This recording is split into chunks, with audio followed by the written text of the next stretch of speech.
अमरीकी महकमा खारजा ने इंसानी हुकूक के बारे में अपनी सालाना रिपोर्ट 2021 में कहा है कि भारत में मुसलमान फिरका वाराना तशद्दुद और इम्तियाजी सलूक का शिकार हैं।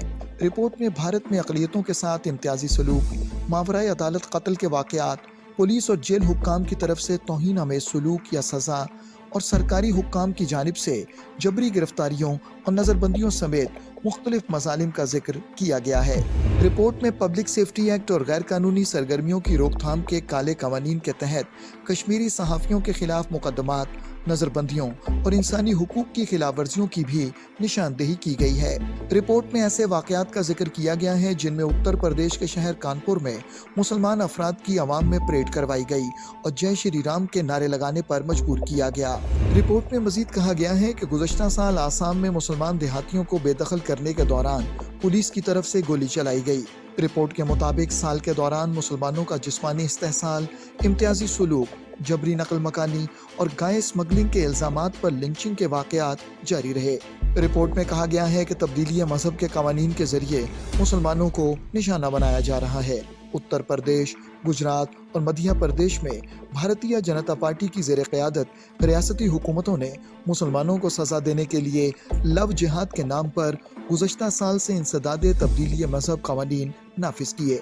लव जिहाद की तौहीन आमेज़ सलाह को हिंदुत्वा तंजीमों ने अपनी उस साजिशी थ्योरी को आगे बढ़ाने के लिए इस्तेमाल किया है कि मुसलमान मर्द इस्लाम में दाखिल कराने के वाहिद मकसद के लिए हिंदू ख़वातीन से शादी कर रहे हैं। रिपोर्ट के मुताबिक शहरियत तरमीमी कानून के तहत मुसलमानों की बेदखली भी देखी गई है। रिपोर्ट में कहा गया है कि गैर कानूनी सरगर्मियों की रोकथाम और पब्लिक सेफ्टी एक्ट जैसे नज़रबंदी के कवानीन जाबिराना है। गैर कानूनी सरगर्मियों की रोकथाम का कानून हुक्काम को बगैर किसी इल्ज़ाम के लोगों को बगावत या दहशतगर्दी से मुतल्लिक मुकदमात के तहत 180 दिनों तक नज़रबंद रखने का इख्तियार देता है। रिपोर्ट में बताया गया है कि 2021 में मणिपुर और जम्मू और कश्मीर में गैर कानूनी सरगर्मियों की रोकथाम के कानून के इतलाक़ में इजाफा देखा गया है।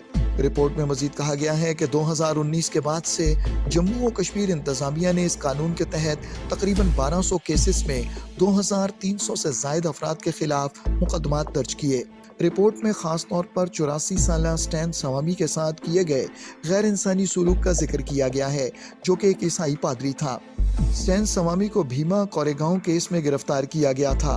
ये केस 2018 में पुणे के करीब एक गांव में जात पात के तशद्दुद से मुतल्लिक है। तशद्दुद की मनसूबाबंदी करने के इल्ज़ाम में 16 अफराद को गिरफ्तार किया गया था। सवामी की मुंबई के एक अस्पताल में मौत हो गई, जबकि वो पुलिस की हिरासत में थे।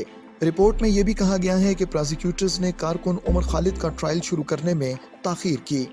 उमर खालिद को दीगर कारकुनों के साथ शुमाल मशरकी दिल्ली में शहरियत तरमीमी कानून के हामियों और मुखालिफिन के दरमियान फसादात फूटने के बाद 14 सितंबर 2020 को गिरफ्तार किया गया था। रिपोर्ट में मजीद कहा गया है कि arm forces special powers act आइन के आर्टिकल 21 की खिलाफ वर्जी है।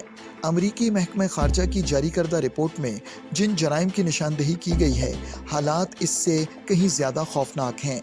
हिंदुत्वा दहशतगर्दों की तरफ से खुलेआम मुसलमानों के कत्लेआम के ऐलानात, मुस्लिम खवातीन की आबरूरेज़ी की धमकियाँ, हिजाब पर पाबंदी और मुसलमानों के घरों को नजर आतिश करना हिंदुत्वा दहशतगर्दी का मुंह बोलता सबूत हैं।